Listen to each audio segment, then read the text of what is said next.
একটি মুসলিম পরিবার ছিল। বাবার নাম ছিল আহমদ এবং মায়ের নাম ছিল সারা। তাদের দুটি সন্তান ছিল, একটি ছেলের নাম রায়ান আর একটি মেয়ের নাম আয়রা।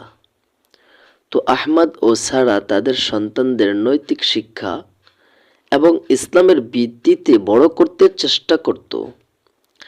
একদিন রায়ান এবং আয়রা তাদের বাবার কাছে জানতে চাইল, আচ্ছা আব্বা, আমরা কিভাবে ভালো মুসলিম হতে পারি?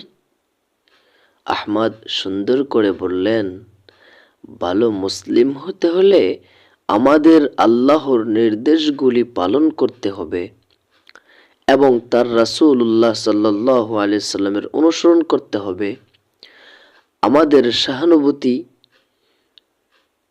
দয়ালুতা ও সত্যবাদিতা পালন করতে হবে। সারা বললেন, অন্যদের সাহায্য করা, তাদের সঙ্গে সদাচরণ করা এবং তাদের জন্য প্রার্থনা করা আমাদের কর্তব্য।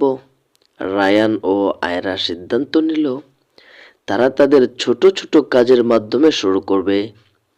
সেদিন থেকেই তারা বাড়ির আশেপাশের জন্য কিছু করার চেষ্টা শুরু করলো।